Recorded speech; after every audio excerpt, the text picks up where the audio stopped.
রাজ্য থেকে গ্রেফতার করা হচ্ছে একাধিক জঙ্গিকে এবং ধৃতদের বিরুদ্ধে একের পর এক বিস্ফোরক তথ্য সামনে আসছে।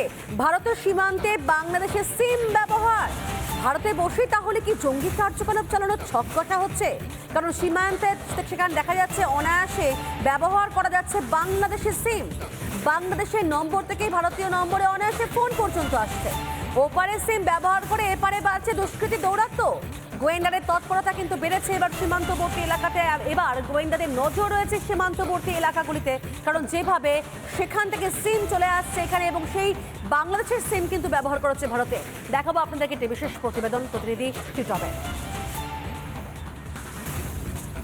বাংলা থেকে একের পর এক জঙ্গি ধরা পড়ছে, আর জঙ্গিদেরকে জেরা করে চাঞ্চল্যকর তথ্য উঠে আসছে গোয়েন্দাদের কাছে। ভারতের মাটিতে দাঁড়িয়ে বাংলাদেশের সিম ব্যবহার করে তারা ভারতের বুকে জঙ্গি জাল বিস্তার করছেন। এই মুহূর্তে আমি দাঁড়িয়ে রয়েছি উত্তর 24 পরগনার পেট্রাপোল সীমান্ত। আমার কাছে দুটি ফোন রয়েছে, একটি ফোনের মধ্যে রয়েছে বাংলাদেশের একটি সিম কার্ড। আমার কাছে একটি বাংলাদেশের নাম্বার, যে নাম্বারটি রবি কোম্পানি বাংলাদেশের, আর এখান থেকে একটা ফোন করার চেষ্টা করব ভারতীয় নাম্বারে। স্বাভাবিকভাবেই একবার সরাসরি আমাদের রিপাবলিক বাংলা দর্শক যারা দেখছেন তাদেরকে একবার দেখাবো বা শোনানোর চেষ্টা করছি। দেখুন রিং হচ্ছে ফোন কলটি, যে নাম্বারটিতে কল করছি। পাশাপাশি আমার যে আরেকটি নাম্বার, দেখুন সেই নাম্বারে, অর্থাৎ যেটি ভারতীয় নাম্বার, সেই নাম্বারে কিন্তু ফোন কলটা চলে এসছে। এই দুটি ফোন কাছাকাছি রয়েছে, একটি বাংলাদেশের সিম ব্যবহার করছে একটা ফোন থেকে, আর একটা ফোন থেকে ভারতীয় সিম। স্বাভাবিকভাবেই ঠিক এইভাবেই, অর্থাৎ তারা বিভিন্ন সীমান্ত এলাকা যেখানে বাংলাদেশের নেটওয়ার্ক পাওয়া যায়, আর এইভাবে দাঁড়িয়ে তারা বাংলাদেশের নেটওয়ার্ক বা বাংলাদেশের সিম ব্যবহার করে ভারতের মাটিতে দাঁড়িয়ে তারা ভারতের বুকে জাল বিস্তার করছে তাদের জঙ্গিদের। তারা কতদূর পর্যন্ত যায় গোয়েন্দারা, তারাও কিন্তু যথেষ্ট চিন্তিত এবং তারাও তদন্ত করছেন। তারাও দেখছেন যে কিভাবে এই মোবাইল ফোনের যে নেটওয়ার্ক, এই নেটওয়ার্ক সিস্টেম বা ফ্রিকোয়েন্সি কিভাবে কমানো সম্ভব হয়। এখন দেখার শেষ পর্যন্ত কি হয় সেদিকেও নজর থাকবে আমাদের। উত্তর 24 পরগনা থেকে টিটপ বিশ্বাস, রিপাবলিক বাংলা।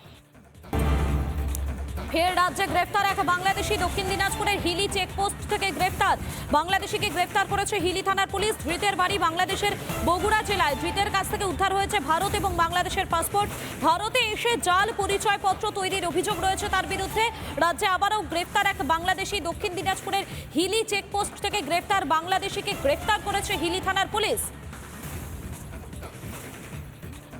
ধৃতের কাছ থেকে উদ্ধার ভারত এবং বাংলাদেশের পাসপোর্ট।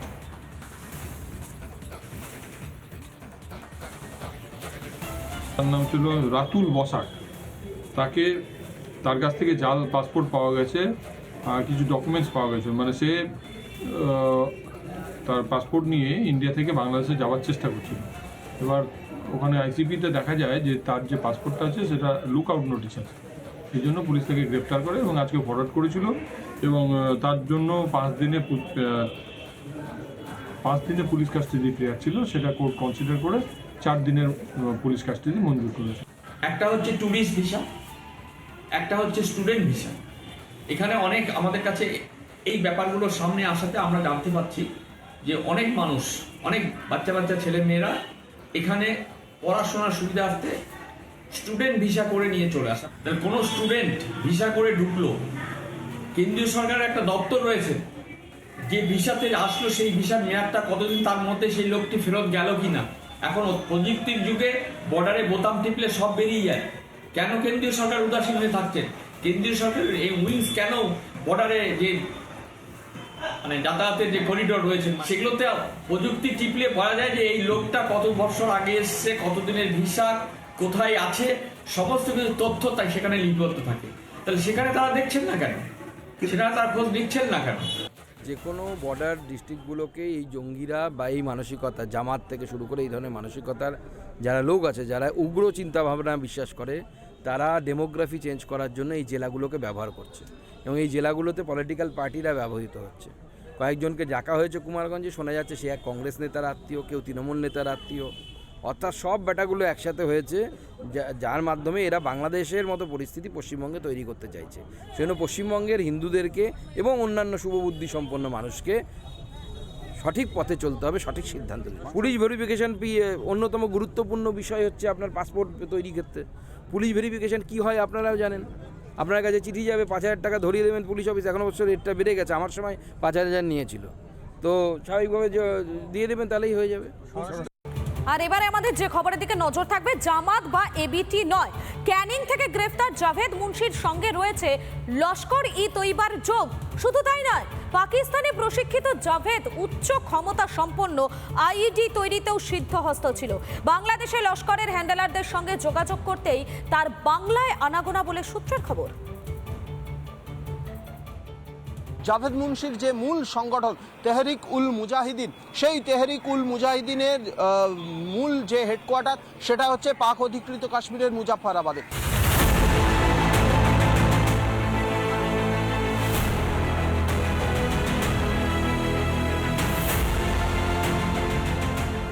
নিশ্চিন্তে আর থাকা গেল না, বাংলা যেন পুরো জঙ্গিদের ডেরা হয়ে উঠেছে। জামাত, এবিটি, আল কায়দা, আইসিস, লস্কর, যা চাইবেন তাই পাবেন। রবিবার ক্যানিং থেকে গ্রেফতার জাভেদ মুন্সি তেহরিকি উল মুজাহিদিন যোগ আগেই পাওয়া গিয়েছে। এবার পাকিস্তানে লস্কর যোগের প্রমাণ পেল এসটিএফ। জাভেদকে জেরায় এসটিএফ জানতে পারে বাংলায় পাকিস্তান যোগ। পাকিস্তানে প্রশিক্ষণপ্রাপ্ত এই জাভেদ মুজফফরাবাদ থেকে বাংলাদেশে যাওয়ার নির্দেশ। কাশ্মীরের খারিজি মাদ্রাসাতেও অস্ত্র প্রশিক্ষণ নিয়েছে এই জাভেদ। পাকিস্তান থেকে টাকা এবং অস্ত্রের যোগান আসত। 2011 সালে খুনের ঘটনায় জেল খাটে জাভেদ। জেল থেকে বেরিয়ে লস্করের হয়ে কাজ শুরু করে জাভেদ। দেশ জুড়ে লস্করের জাল বিস্তারের ছক ছিল এই জাভেদের। সোশ্যাল মিডিয়াতেও প্রচার চালাতো এই জাভেদ। কাশ্মীরি যুবকদের এককাট্টা করত জাভেদ। তবে জাভেদ মুন্সির বাংলায় আনাগোনা নতুন নয়। 2008 সালে ক্যানিংয়ের শাল ব্যবসায়ী গুলাম মোহাম্মদের বোনকে বিয়ে করে জাভেদ। তাহলে গুলাম মোহাম্মদও কি সব জেনে শুনে বোনের বিয়ে দিয়েছিল? ক্যানিংয়ের ভৌগোলিক অবস্থানও জাভেদের কাজে সুবিধে করে দিয়েছিল। এই ওয়েস্ট বেঙ্গলে তার এক আত্মীয় শাল ব্যবসা করে, শাল বিক্রেতা, সেই জন্যে, এবং সে যে এলাকায় শাল ব্যবসা করে সেটা কিন্তু ভারত বাংলাদেশ সীমান্তবর্তী এলাকা, সেই জন্যেই ক্যানিংয়ে এসেছিল এই জাভেদ মুন্সি। পাশের বাড়ি থেকে পাকিস্তানি জঙ্গি ধরা পড়ায় আতঙ্কে রয়েছে এলাকাবাসী। জাভেদের কাছ থেকে উদ্ধার হয়েছে বেশ কিছু গুরুত্বপূর্ণ নথি, তবে সে সবটাই আরবি ভাষায় হওয়ায় তার ডিকোড করতে সময় লাগছে রাজ্য পুলিশের এসটিএফ এর। এদিকে সোমবারই ট্রানজিট রিমান্ডে জাভেদকে কাশ্মীরে নিয়ে যাওয়া হয়েছে। জাভেদ এবং তার সংগঠনের আরো তথ্য পেতে কাশ্মীর এসটিএফ এর সঙ্গে সারাক্ষণ যোগাযোগ রাখছে রাজ্য পুলিশের এসটিএফ। সৈকত পাল এবং বরুণ হালদারের রিপোর্ট, রিপাবলিক বাংলা। নানা ধরনের কন্টেন্ট দেখার জন্য লাইক করুন, শেয়ার করুন আমাদের ফেসবুক পেজ, সাবস্ক্রাইব করুন আমাদের ইউটিউব চ্যানেল। পাশাপাশি অন্যান্য ব্রেকিং নিউজের জন্য অবশ্যই চোখ রাখুন রিপাবলিক বাংলায়।